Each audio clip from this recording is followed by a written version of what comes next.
Oke, assalamualaikum warahmatullahi wabarakatuh. Bertemu lagi bersama gua Wakat, dan pada kesempatan video kali ini gua bakal membahas seputar bagaimana caranya menyortir ikan pibas dan mengetes seberapa bagus marking ikan pibas yang kita pelihara secara simple dan mudah. Oke teman-teman, seperti apa caranya? Kalian bisa simak terus video ini sampai beres.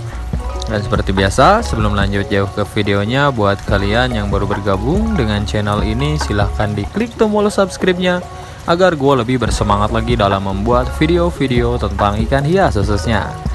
Dan tanpa basa-basi lagi, kita langsung saja ke videonya. Latar belakang kenapa gue ingin mencoba untuk sharing seputar tips and trick agar kita mengetahui seberapa tebal ataupun seberapa stabil marking ikan pibas yang kita pelihara adalah ada beberapa hobis yang bertanya bagaimana caranya membuat marking ikan pibas lebih naik atau lebih tebal, dan selain itu juga ada beberapa ikan pibas yang mungkin secara marking itu masih belum stabil. Untuk kondisi belum stabil mungkin menurut gue itu masih wajar, dan ada beberapa tips and trick yang bisa kalian lakukan untuk mengetes ataupun mengetahui seberapa tebal marking ikan pibas yang kalian miliki.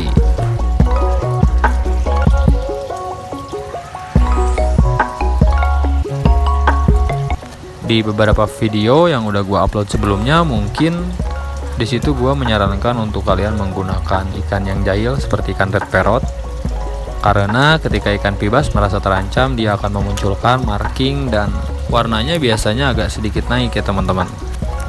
Selain itu mungkin ada beberapa seller yang melakukan penyortiran ikan peacock bass dengan menggunakan pil KB.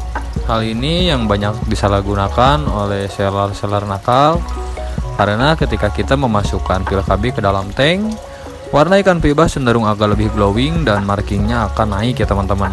Dan setelah itu seller akan memvideokan ikan pibas yang ia pelihara ataupun yang ia jual dengan marking yang sedang naik karena terkontaminasi oleh pil KB yang dia masukkan ke dalam tank, dan melabelisasinya dengan ikan pibas good marking. Tetapi biasanya untuk pengaruh pil KB sangatlah mudah kita ketahui, khususnya di bagian air itu terlihat agak sedikit berminyak ya teman-teman di permukaannya.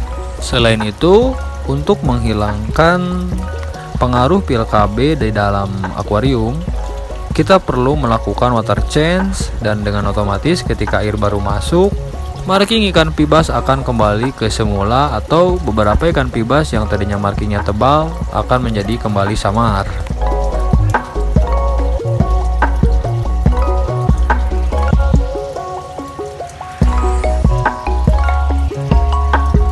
Dan yang terakhir, yang biasanya gua lakukan tanpa menggunakan pil KB ataupun ikan jahil, yaitu dengan cara mematikan lampu akuarium terlebih dahulu. Biasanya ikan peacock bass dalam keadaan gelap, dia akan cenderung lebih agresif kepada teman satu tanknya. Untuk cara ini, minimal ikan pibas di dalam akuarium kalian harus lebih dari 2 ekor ya teman-teman. Karena jika kalian hanya mempunyai 1 ekor ikan pibas, dia tentu saja tidak mungkin flaring. Hal ini bisa kalian coba di rumah. Kalian bisa mencoba untuk mematikan lampu akuarium, lalu perhatikan di dalam tank ikan pibas mungkin langsung akan flaring, ataupun bisa dikatakan ikan pibas akan lebih agresif dibanding ketika dalam keadaan lampu menyala. Biasanya pada saat ikan pibas agresivitasnya meningkat, biasanya marking yang dimiliki oleh ikan pibas tersebut akan menjadi cenderung tebal dan naik ya teman-teman. Setelah itu kalian bisa nyalakan kembali dan lihat ikan pibas yang kalian pelihara di rumah apakah memiliki marking yang bagus atau tidak.